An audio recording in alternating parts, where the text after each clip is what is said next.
Hello, everybody. This is Fred with Wentworth CCTV, and today we're going to cover the EZ Planner tool that we have available as elite dealers with Ingenious to basically show you how we set up and determine where access points should be in the campground. A lot of people think it's just a crapshoot, and we put them where we think they will work and hope for the best. And years ago, maybe that might have been the case, but today we have tools such as these heat maps to make sure that we locate these access points to get maximum performance. The number one thing that we want to look at, and we have a campground here on the map, the number one thing we want to look at is that each site has direct line of sight to one of the access points. Okay, if they can't see it, the client trying to connect to it isn't going to have a good stable connection, and we're not going to have good throughput.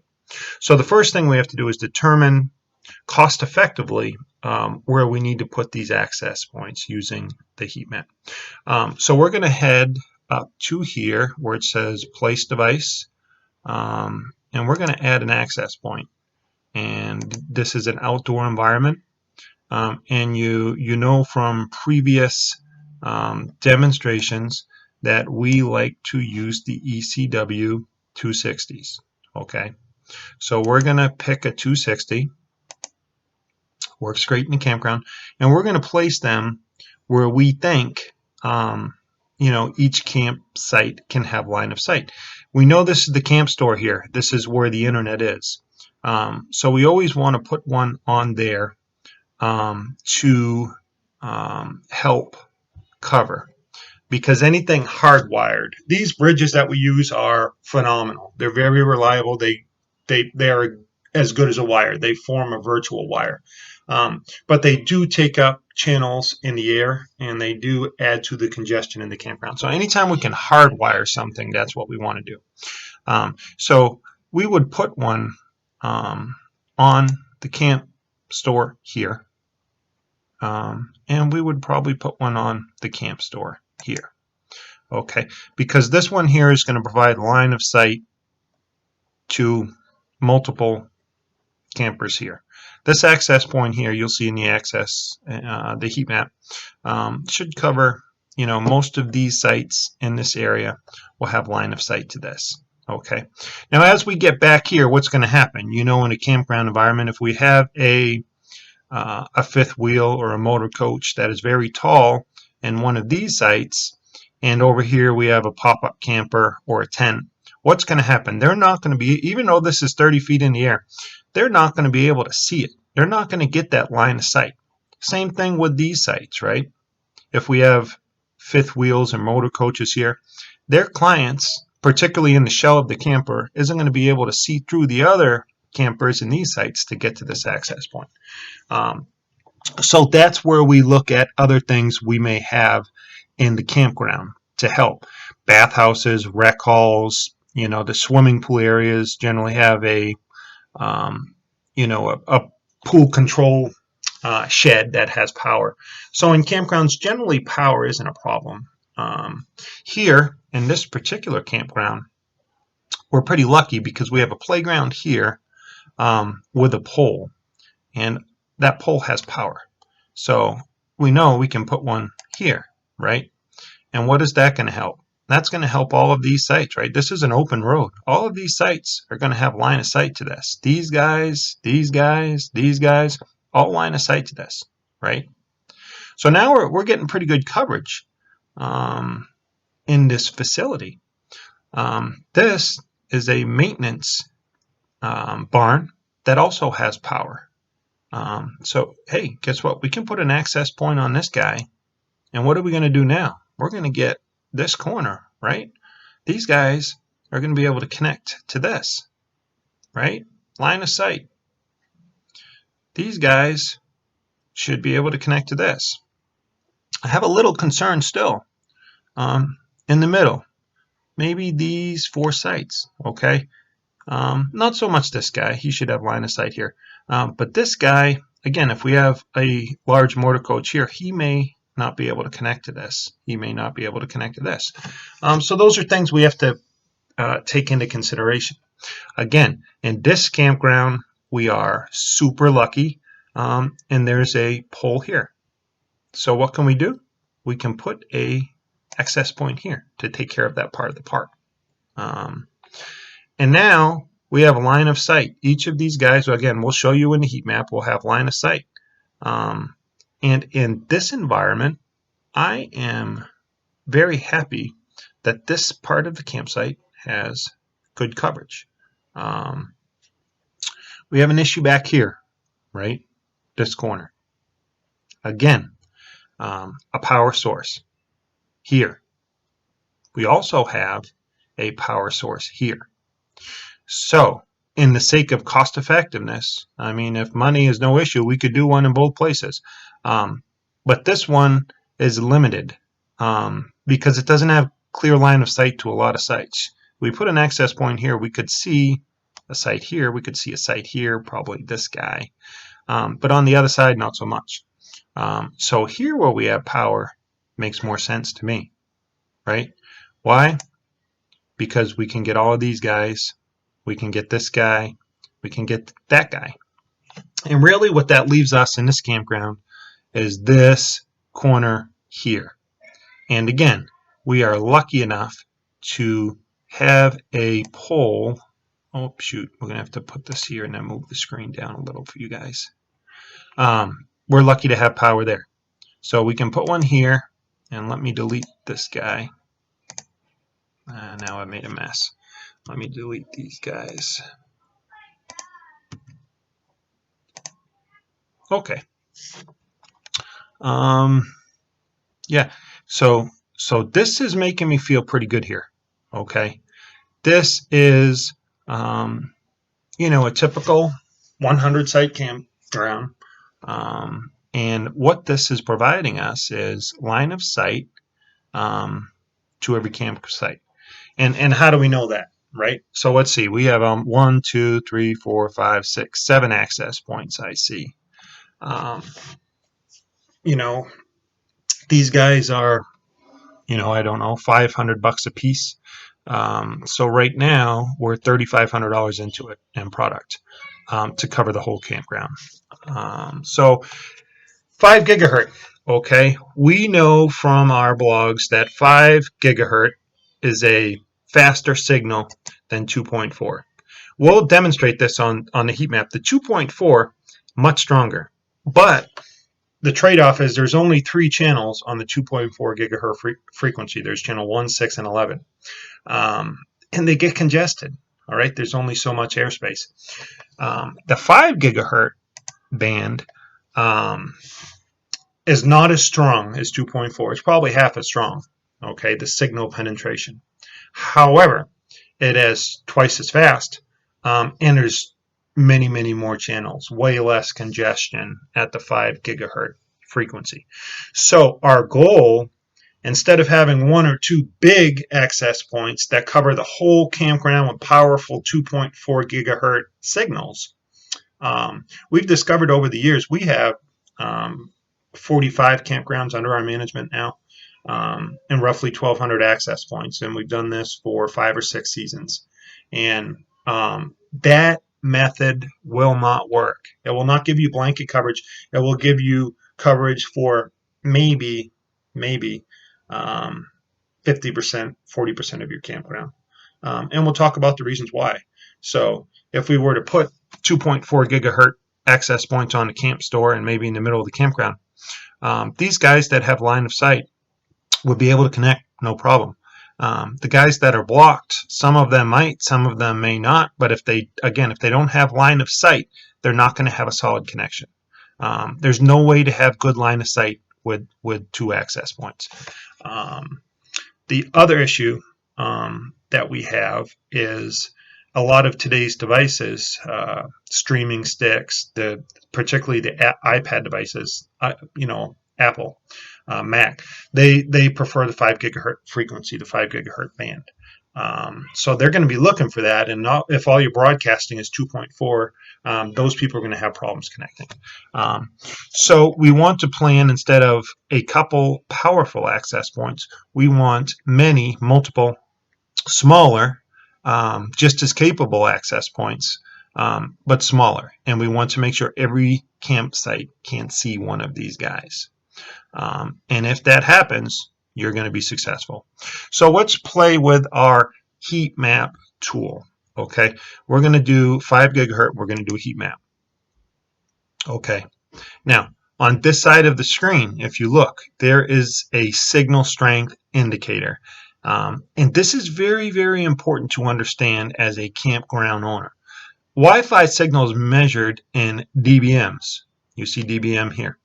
And dBm strength goes from 0, which isn't even shown here, to minus 100. 0, or the red to orange, is prime strong signal. Okay, ideally that's what we want. Then we get into the yellow and the green.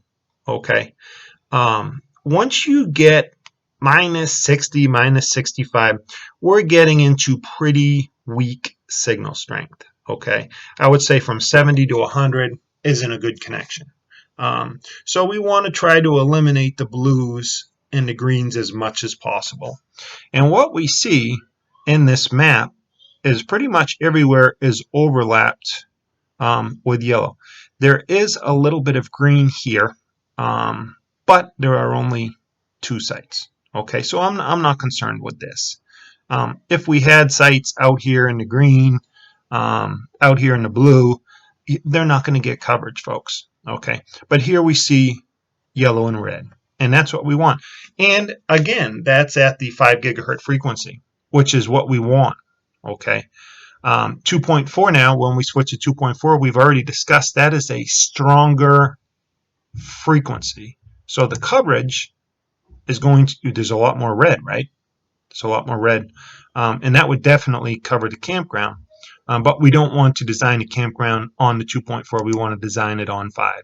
And we want everybody to get 5. But in the event that they can't, which here they would be able to, but say these guys couldn't, they could still connect to 2.4, right? Because we switched to 2.4. Hey, now they're solidly in the yellow, you know.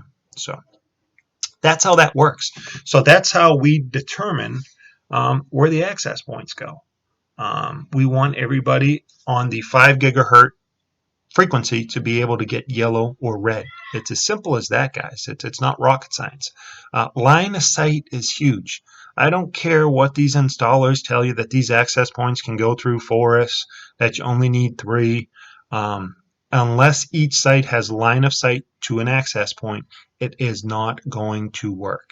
It won't work, I'm telling you. So with that said, now, what do we have to do? If you've read our previous blogs, there are 2 types of Wi-Fi engineering available. Point-to-point, which is what we recommend. That is where we have 2 bridges to every access point. Okay, ensuring each access point has full bandwidth. Okay, because they have to cover quite a bit of sites, right? So we want each of these guys having a bridge.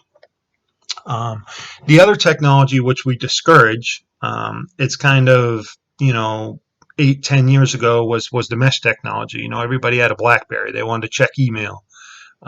It's before you really could browse the web or stream on a phone. We came up with mesh to make sure everybody had a minimal amount of Wi-Fi. That way they could check their banking. They could check their email. Work email was big back then. It worked for that type of stuff. Even a laptop, if you want to do general browsing, you could do that. Nowadays, people have YouTube, Netflix, Hulu. They're streaming. They're streaming, and mesh is not going to work. It doesn't work anymore. If you have mesh, you might as well not offer Wi-Fi to your campers, because they're just going to complain, give you bad reviews, and say you advertise that you have Wi-Fi. They don't. So mesh isn't going to work. What mesh would be is, pretty simply, you would have one of these guys as an omnidirectional antenna. And that omnidirectional antenna is going to broadcast to a first layer of access points. Okay, and then these access points are going to become legs to the outer access points. And in some cases, you'll have jumps from here to here to here. And then this guy's going here as well and going here. So they're bouncing all over the place. What people fail to understand with mesh is each time this omnidirectional antenna gives signal to one of these access points, it's diminishing what's available for the others. And in jumps like this, if you have a campground with 100 Mbps of internet, if we have 100 here and we split to here, this is 50, and we split to here, it's 25. But it's going to go another jump, this guy's ending up with 12 Mbps, which may be enough for 1 or 2 sites. So mesh or bouncing off of each other isn't going to work. We need to use point-to-point. And in some cases with point-to-point, if there's not line of sight, we can do point-to-multipoint for one jump, only one jump. And that will be fine for a limited amount of sites in a campground this size. So now what we have to do is plan where those bridges will go. Okay. So we're going to go back to our access point, and we're going to pick our end station 5 AC, which are what? There are dishes. There are bridges. They are what's going to distribute full bandwidth from this camp store to each of the access points. And we've already said these two are going to be hardwired, right? So we don't have to worry about that. But we're going to want 2 of these bridges, one here, one here, to connect to these access points, right? So this guy is transmitting, these 2 end stations are communicating. On the 5 gigahertz band, they have direct line of sight. This guy is sending 860 Mbps, almost a gig, for this access point to use, right? Same here, okay? This end station, 5AC, is sending a virtual line or a high-speed data to this access point, which also is distributing 867 Mbps. So here, there are no jumps, right? It's direct connection. We'd also want to put one of these bridges here to communicate to this guy. Okay? Now, here's where it might get a little tricky. So here, we could put a bridge on the camp store and a bridge here, right? So this guy's getting full bandwidth, right? But here, because of the distance, we may not have line of sight to put another bridge on the store. See what I'm saying? So this guy's only handling a small amount of sites. So we could then put this end station 5 AC can fuel another end station 5 AC here. So the bandwidth is going from here to this guy, which is connected directly to this guy, which then will connect to this access point. Then we put another bridge on this pole connecting to here.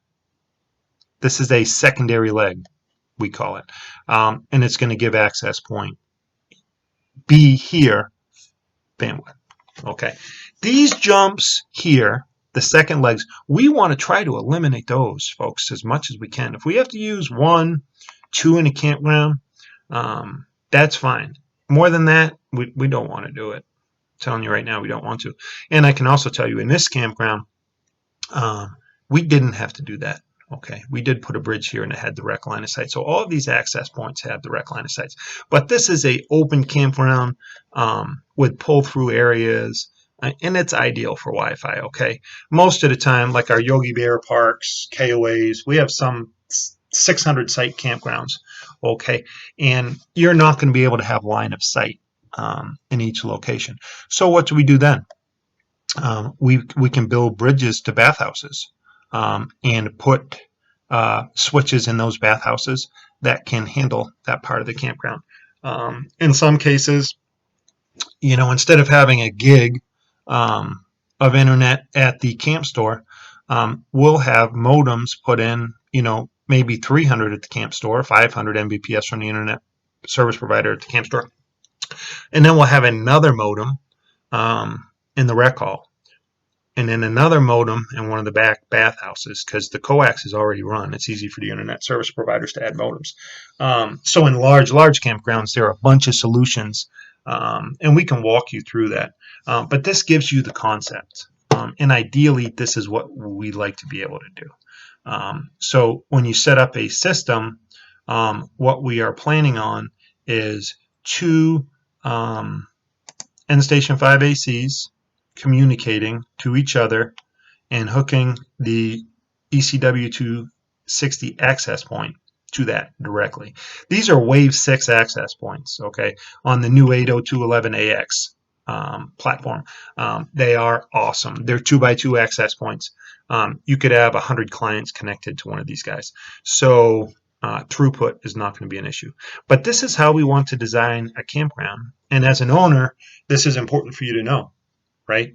If someone's trying to sell you something, you need to understand what point-to-point is, what mesh is. You need to make sure each access point has a bridge or a direct connection to the switch that's connected to your firewall, to your modem in the camp office. Okay. And again, we install these. Some campgrounds, mostly this size actually, they don't want to pay us to come out and do this. They want to do it themselves.